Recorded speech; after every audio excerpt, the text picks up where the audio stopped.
వస్తుందట.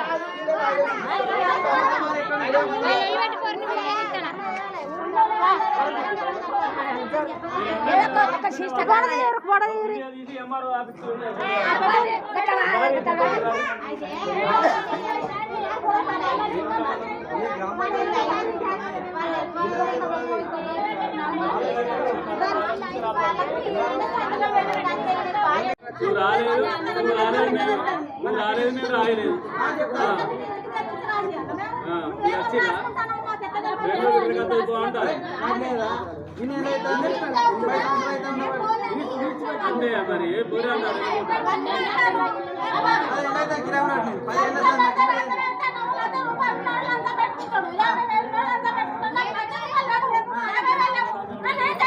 అదే కదా, అదే అడుగుతామంటే గ్రామ సభ లేదా అని చెప్పామంటే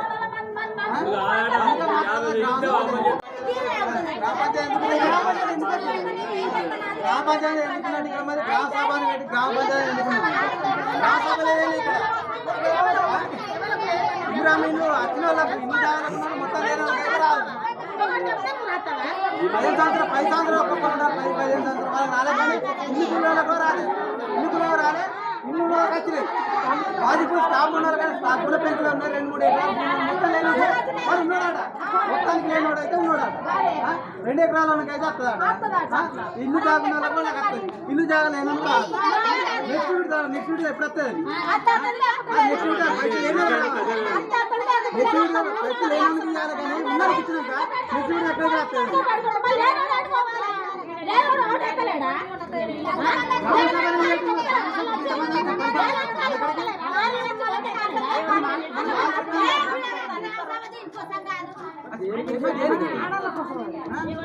చెప్పాలి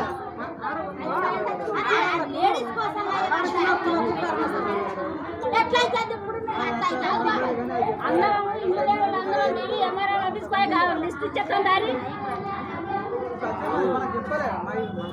అసలు ఇళ్ళకి రాలేదు, వాళ్ళు ఏమంటారు, మీరు రాలేదు మీరు రాయలేదు అంటే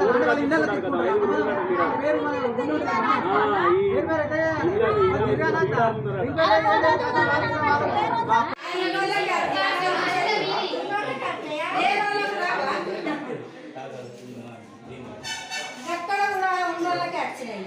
అక్కడ మొత్తం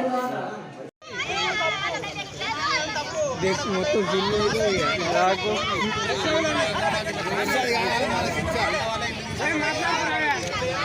కూడా మాట్లాడతారా?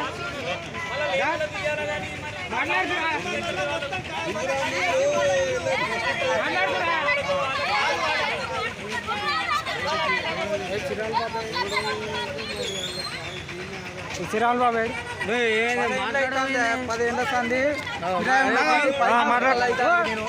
నాకు పేరు వచ్చినాక పేరు రాకుండా వచ్చింది. మళ్ళీ నెక్స్ట్ విడుదల అంటారు. ఇప్పుడు మాది ఉండోళ్ళకి ఇప్పుడు ఫస్ట్ విడుదలకి వచ్చింది, లేనందుకు ఫస్ట్ విడుదలకి అది కావాలి ముందుగాల.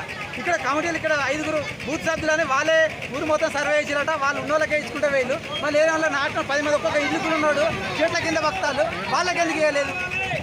అది బయటికి రావాలంటే ఇప్పుడు రాజకీయ నాయకులు మొత్తం ఇక్కడ కాంగ్రెస్ ప్రభుత్వంలో గ్రామ సభను పెట్టింది. గ్రామ సభలు ఎవరు ఆధార్ కాలేదు. గ్రామ సభను పెట్టింది, గ్రామాలు మొత్తం మమ్మల్ని అంతా ఆదా చేసింది. వాళ్ళు ఎక్కడ వెళ్ళిపోయింది. గ్రామ సభ అని చెప్పుడు గ్రామాలు అందరు ఇలాంటి బయటకు వస్తాయండి. వాళ్ళు మొత్తం ఎటో జరగపోయింది. ఈ ఇల్లు తిన్న వాళ్ళకి ఇచ్చేయండి, ఎన్నోసార్లు ప్లాట్ ఇచ్చిన వాళ్ళకి వాళ్ళకి వస్తాయి, మాట్లాడలకు లేని వాళ్ళకి రాకుండా అయిపోతుంది. ఇది ఎంతవరకు కరెక్ట్ అనేది ఈ ప్రభుత్వం కాంగ్రెస్ ప్రభుత్వాన్ని నిలదీసి అడుగుతున్నాం. ఇది బయటికి రావాలి. ఖచ్చితంగా దీన్ని చర్య తీసుకోవాలని, మాకు గ్రామ ప్రజలు లేని వాళ్ళని అందరినీ న్యాయం చేయాలని కోరుతున్నాను.